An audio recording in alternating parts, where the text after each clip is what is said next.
Welcome back to the channel.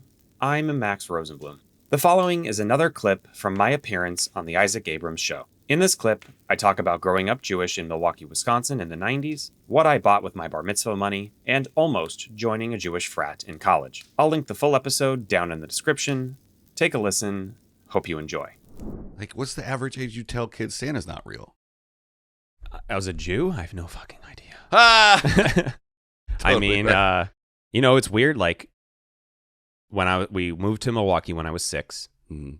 And that's kind of like first formal memories. Like, I have memories. Our house, the house that I was a kid in Northridge, was destroyed in the January 1994 earthquake. I remember that. It was very clear. And then apparently it was like a year and a half until we moved to Milwaukee. I don't remember why it took that long. I don't remember where we lived in the meantime. But I remember we eventually get to Milwaukee. And that's kind of when you start Hebrew school when you're in second grade, typically, or when you're like 7. Do they Start going have to Hebrew- those in Milwaukee? They have those. Yes, there are Jews in Milwaukee. But I was like, as my joke goes, it's like, yes, there are Jews in Milwaukee, but if your accountant is from Milwaukee, you're fucked. So like that, that I would to medium levels of laughter. It's weird. I still sometimes can't figure out some of the shit that's the funniest to me doesn't translate. Or people feel like they can't laugh at Jews because Elon or something like that. Yeah, it's a weird time to make Jew jokes. Yeah. Yeah.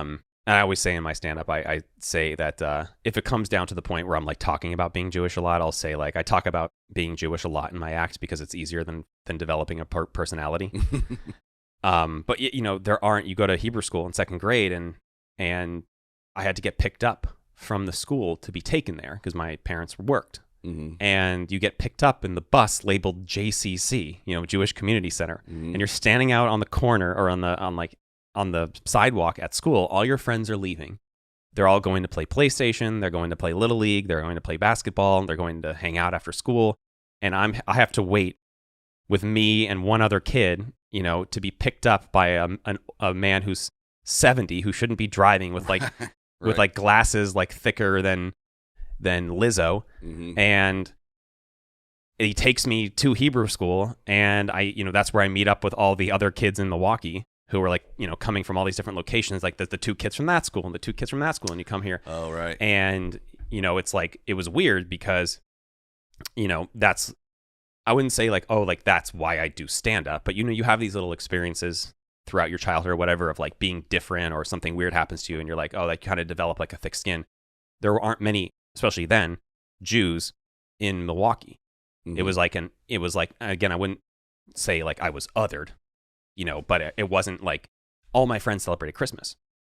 So when I'm doing Hanukkah, and like Hanukkah is a random ass schedule, so like sometimes Hanukkah would start on Thanksgiving, Yeah. and then you'd be done by December 3rd, and then you'd have the whole Christmas season, and then all your friends are doing the Christmas thing and blah blah blah, and they're having we're having Christmas parties at the school, and they're getting presents, and they have their families in town, and you're just there sitting with your family at a Chinese restaurant, going to see 101 Dalmatians.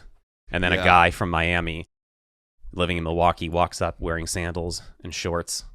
But isn't Hanukkah 13 better degree than weather. Christmas? Because you get 12 gifts, 12 days of gifts, right? 8. 8? Yeah. Oh, 8 crazy nights. Yeah, although Adam 12 Sandler, due to yeah. inflation now. That would be cool if good Yeah. things got inflation. It's like next year we're going to have 2 Christmases. Yeah. Or maybe they'll give a Black History Month a 30-day month. Yeah, if it's still around next year. Yeah. Yeah. Too dark. Yeah. I went way off the deep end on that one, and I was like, you can't say that on the internet. Yeah. It's okay. It's your show. You can cut what you want, but Yeah. And then that made me start thinking about the first season of this show. There's like 3 or 4 hour long episodes, just audio of me and my friends just doing drugs and talking shit. And like, I should probably pull that off the internet. Yeah, at this point. Yeah. There are 8, although I wouldn't put it past a young Jewish kid to try to negotiate for 12. Yeah. Way to keep it on topic, man. That was a great fucking... Yeah, so anyway, being Jewish in the 90s in Milwaukee, there aren't many other people like that. So you're in like an outside-ish group. So the community center, was that, when you said it was JCC, the bus that picked you up, was that all other Jewish kids going to the after-school thing together? Yeah. And they were all coming from different other Jewish schools? Yeah. So you would basically like, there would be a bus, Mm-hmm. but it wouldn't be like a school bus. It'd be like a big van, like an airport van. Yeah.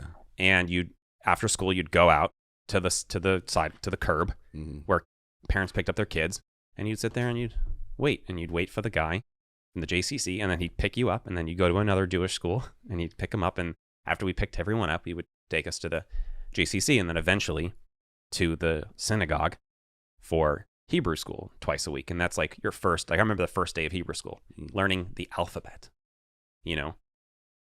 In Hebrew.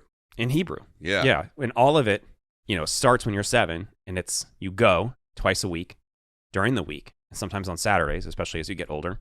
And it's all leads up to your bar or bat mitzvah. Mm-hmm. And after that, I was like, enough of this, We eventually moved back to California. I had my bar mitzvah in California, and there are definitely a lot of Jews, especially when I was growing up. I was living in the South Bay, like Redondo Beach.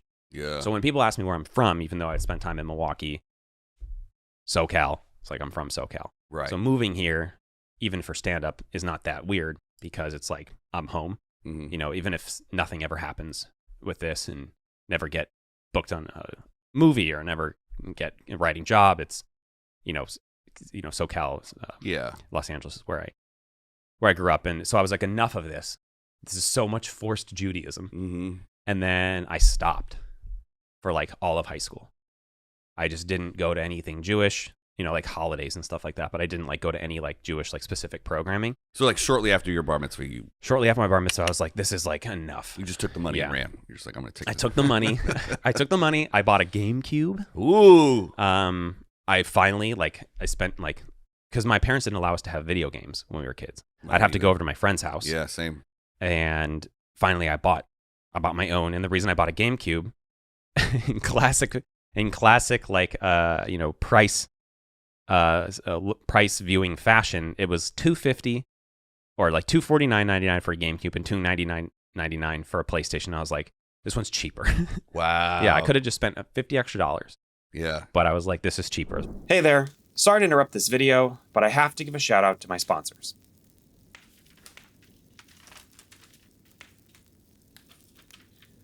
Turns out there are no sponsors for this show.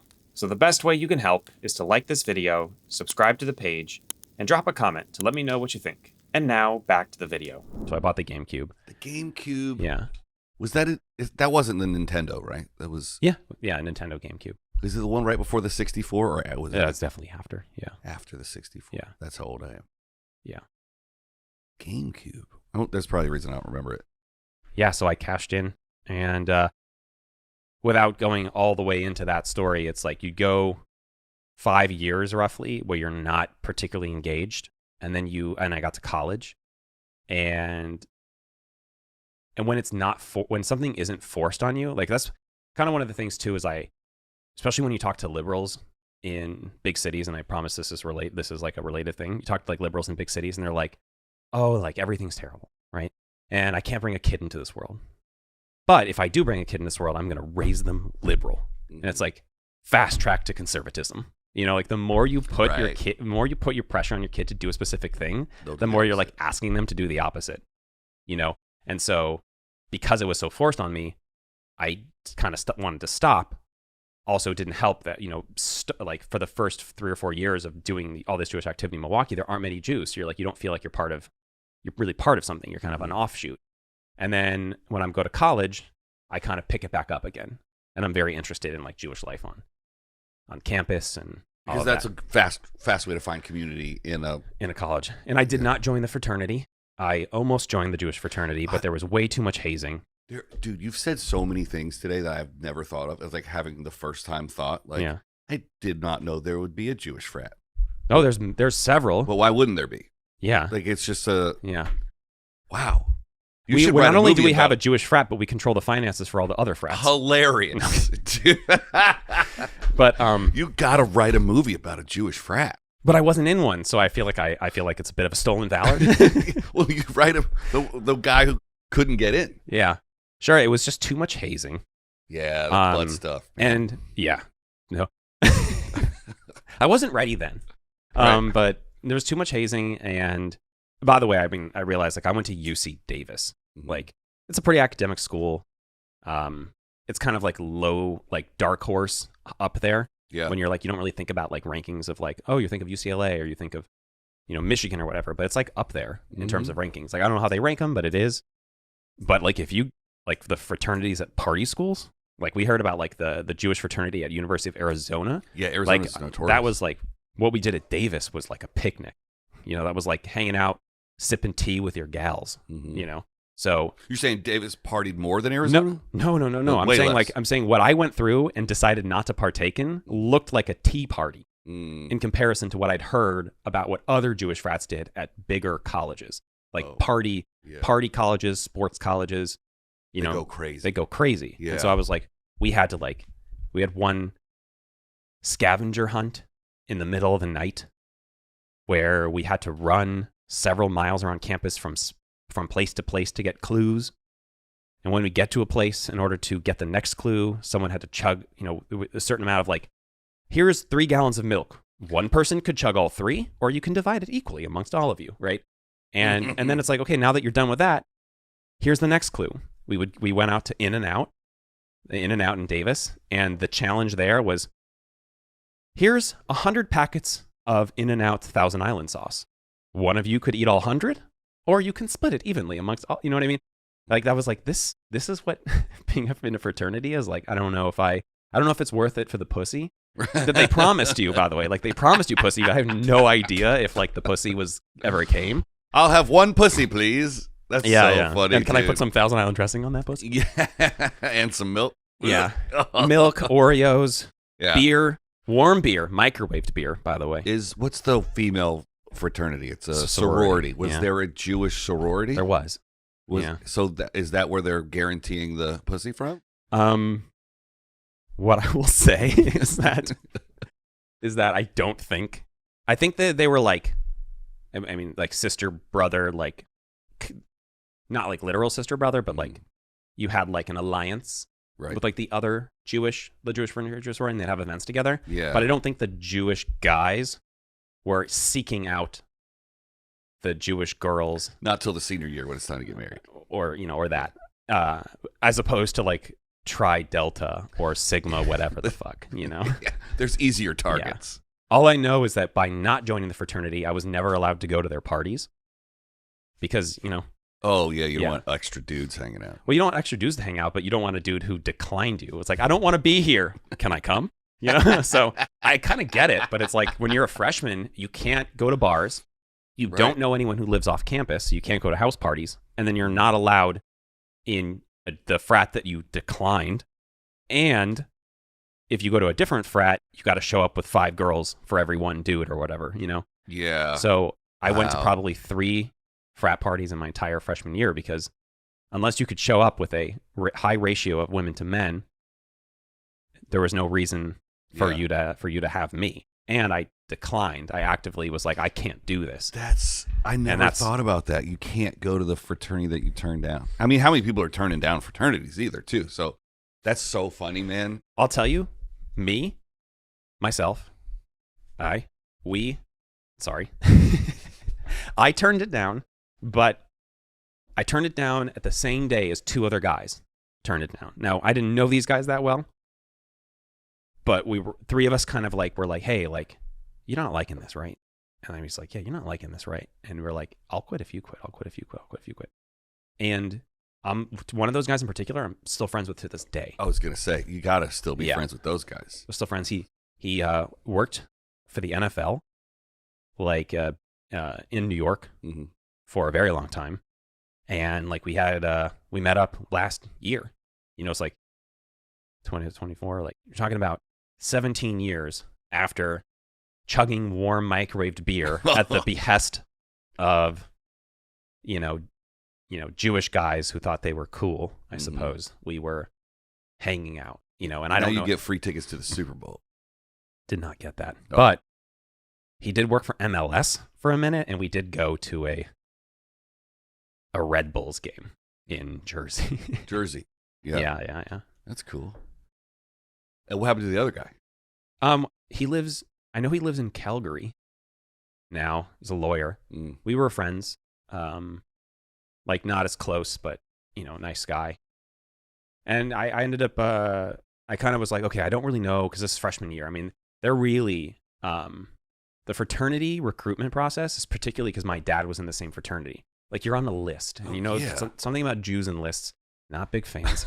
So I get a call like the summer before I'm not even at school yet. And I get a call from the head of the fraternity saying like, hey, Max, we see you're coming to campus this fall. Would you want to come out to the fraternity party? We're having a big party after the first football game of the year. Oh, I'm not gonna be there until after the third week of the football or whatever. Like we started later, not semester system. And then I arrive on campus. He calls me up. He says, hey, we're having an event tonight. I don't know if I just started school. And calls me up the next night. We're having an event tonight. So they really do like push it on you. You got like guys on the phones. They got a phone bank, like a they had a guy because I was basically they had it's like they got a call center. That's crazy. Hello, would you like to come to the Jewish fraternity? Wrong accent. I know that's a joke. Yeah. No, I was processing that it was the wrong accent. Yeah. That's funny. On the other hand, it could be like, would you like to come to the... So I didn't really know, like you're talking about, they started that so early. Like I hadn't even got to campus yet before they were reaching out. And when you join a fraternity, not saying this for everyone, but particularly in the time when you're rushing, it's all encompassing. Like you don't have time for really a whole lot of other stuff. Yeah. And even if you're playing social sports, you're playing them with the fraternity. So I was like, you know what? I just don't know if I want to put all of my shekels in this basket right away in terms of my college experience. So I decided not to. Thank you for listening to that clip. Hope you'll leave me a comment below. Let me know what you thought. That plus liking and subscribing is the best way to support me right now. I don't have any gold to sell you. I'm not sponsored by a VPN, meal kit, or supplement regimen. Thanks for watching, and I'll see you later.